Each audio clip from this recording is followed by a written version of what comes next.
Bismillahirrahmanirrahim. Assalamu alaikum students. Here is Raukhram Shehzad and our today's topic is kinetic molecular theory of gases. बच्चों आज हम देखेंगे जो kinetic molecular theory of gases है ये किसने पेश की थी, क्यों बनाई गई थी और इसमें इसके पास्टुलेट्स क्या क्या हैं, ये क्या थी। हालांकि हम इससे पहले गैस लॉज डिस्कस कर आए हैं और उन गैस लॉज में हमने देखा था उन्होंने Boyle's law, Charles law, Avogadro's law, Graham's law, Dalton's law, सभी ने गैसेस के बिहेवियर को डिस्कस किया था। तो लेकिन वो अलग अलग से, किसी ने वॉल्यूम का रिलेशनशिप प्रेशर के साथ देखा था, किसी ने वॉल्यूम का रिलेशनशिप टेम्परेचर के साथ डिस्कस किया था, किसी ने गैसेस के वॉल्यूम का रिलेशनशिप नंबर ऑफ मोल से देखा था। अलग अलग से सभी ने डिस्कस किए थे। तो गैसेस के बिहेवियर को ओवरऑल एक्सप्लेन करने के लिए, क्वांटिटेटिवली एक्सप्लेन करने के लिए ये एक थ्योरी बनाई गई थी और इस थ्योरी को पेश किया था बर्नौली ने 1738 में। इस थ्योरी में बहुत सारे लोगों का कंट्रीब्यूशन है। बर्नौली ने यह थ्योरी पेश की थी 1738 में। कोलोसियस ने 1857 में इसकी इक्वेशन डिराइव की थी और इससे उन्हीं सारे लॉज को दोबारा डिड्यूस किया था एक ही इक्वेशन से। इसी से Boyle's law, Charles law, Graham's law और एवोगैड्रोस लॉ को डिड्यूस किया था इसने। इसके अलावा मैक्सवेल का कंट्रीब्यूशन था इस थ्योरी में। मैक्सवेल ने law of distribution of velocities पेश किया था। ये क्या था?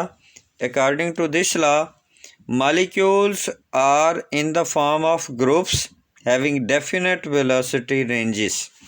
कि जो गैस के मॉलिक्यूल होते हैं ना, वो ग्रुप्स की शक्ल में होते हैं और हर ग्रुप की वेलोसिटी रेंज मखसूस होती है, डेफिनेट होती है। ये था law of distribution of velocities.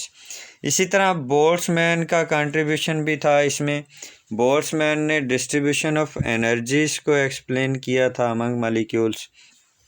और भी काफ़ी सारे लोगों का कंट्रीब्यूशन था इसमें और उनमें एक नाम आता है वैन डर वाल का। तो ये बहुत सारे लोगों ने मिलके kinetic molecular theory of gases पेश की थी, या बहुत सारे लोगों का हम कह सकते हैं इसमें कंट्रीब्यूशन था। तो आज हम देखेंगे कि इसके पास्टुलेट क्या क्या हैं kinetic molecular theory of gases के। तो बच्चों इसका जो फर्स्ट पास्टुलेट है वो है कि every gas consist of large number of very small particles called molecules. Her gas बहुत ज़्यादा तादाद में छोटे छोटे पार्टिकल्स पर मुश्तमिल होती है और ये जो छोटे छोटे पार्टिकल होते हैं इन्हें हम कहते हैं मॉलिक्यूल्स। मॉलिक्यूल किसी गैस के मोनो एटॉमिक भी होते हैं, किसी के डाई एटॉमिक, किसी के ट्राई एटॉमिक और पॉली एटॉमिक। मतलब किसी गैस का मॉलिक्यूल एक एटम पर भी मुश्तमिल हो सकता है, कोई 2, कोई 3, कोई 4, कितने भी एटम पर मुश्तमिल हो सकता है। जैसा कि ये जो नोबल गैसेस हैं इन मोनो एटॉमिक मॉलिक्यूल एग्जिस्ट करते हैं, यानी इनका जो मॉलिक्यूल होता है वो एक ही एटम पर मुश्तमिल होता है। दूसरा postulate, the molecules of gas move haphazardly, colliding among themselves and with the walls of the container and change their direction. Gas के जो मॉलिक्यूल होते हैं वो स्टेशनरी नहीं होते, मूव करते रहते हैं। They are in constant state of random motion. वो हरकत करते रहते हैं, आपस में भी टकराते हैं, दीवारों से टकराते हैं और जब ये टकराते हैं एक दूसरे से तो इनकी डायरेक्शन चेंज हो जाती है। यानी दीवार से टकरा के जस्ट लाइक बॉल, जैसे बॉल होती है हमारे पास, कि उसे हम अगर फेंकें दीवार के साथ टकराएगी तो वो दीवार के साथ टकरा के अपनी डायरेक्शन चेंज कर लेती है। तीसरा पास्टुलेट है the pressure exerted by a gas is due to collision of its molecules with the walls of container.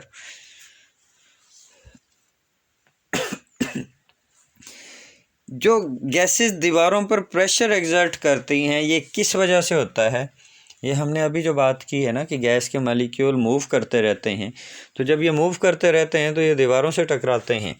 दीवारों से टकराएंगे तो दीवारों पर फोर्स एग्जर्ट करेंगे, और फोर्स पर यूनिट एरिया ये कहलाता है प्रेशर।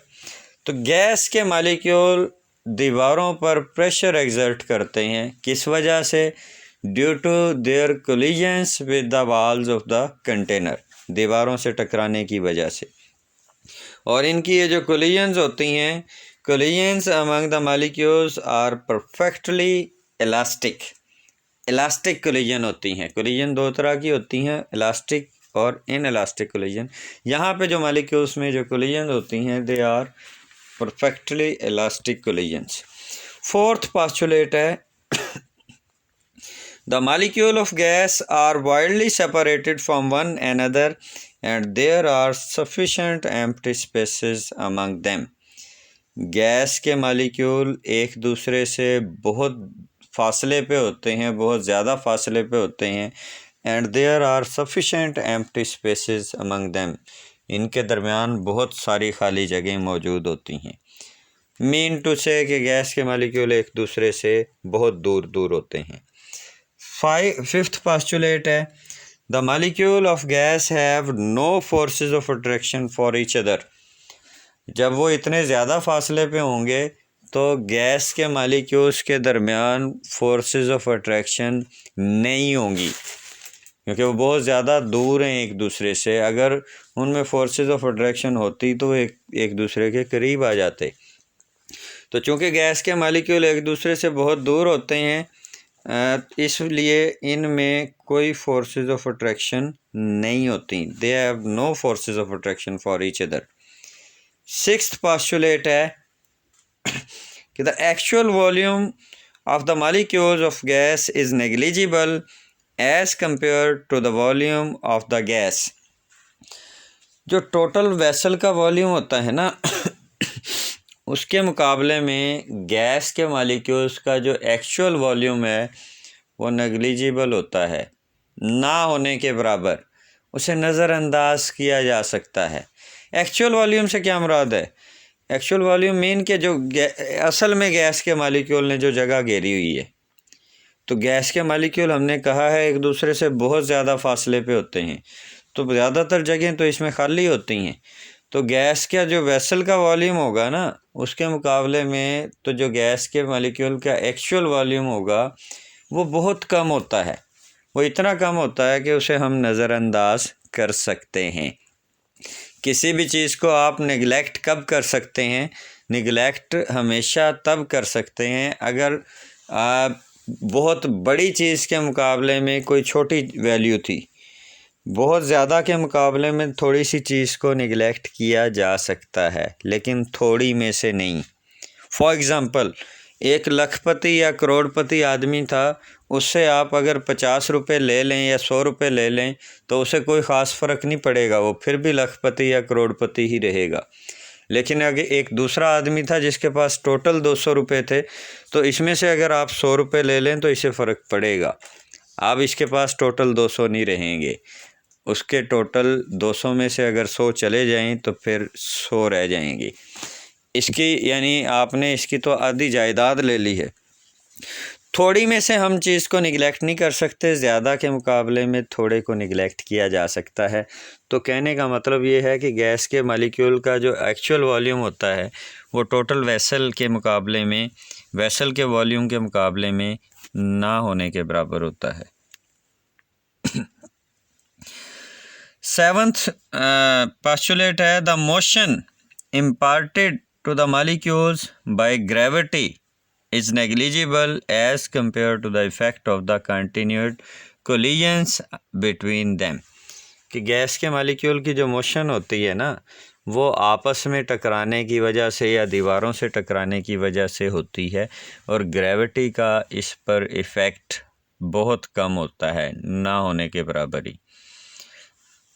क्योंकि अगर ग्रेविटी का इफ़ेक्ट होता ना तो ग्रेविटी तो फिर ज़मीन चीज़ों को अपनी तरफ ही खींचती है, फिर गैस ने भी नीचे ही आ जाना था सारी ने।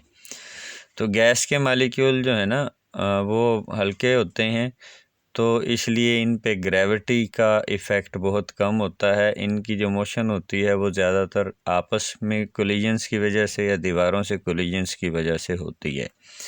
और सबसे आखिरी पास्टुलेट है कि the average kinetic energy of the gas molecules varies directly as the absolute temperature of the gas. कि गैस के मालिक्यूल की जो एवरेज काइनेटिक एनर्जी होती है वो absolute temperature of the gas के डायरेक्टली प्रोपोर्शनल होती है। मतलब अगर हम किसी गैस का टेम्परेचर बढ़ाते हैं तो हम उसके मालिक्यूल्स की एवरेज काइनेटिक एनर्जी बढ़ा रहे होते हैं, और अगर हम किसी गैस का टेम्परेचर कम करते हैं तो हम उसके मालिक्यूल्स की एवरेज काइनेटिक एनर्जी को कम करते हैं। तो ये थे हमारे postulates kinetic molecular theory of gases के। तो आज के लिए हम बस इतना ही देखेंगे। नेक्स्ट टॉपिक में हम डिस्कस करेंगे इसकी इक्वेशन को। That's all as far as our today's lecture is concerned. Take care. Allah हाफिज़।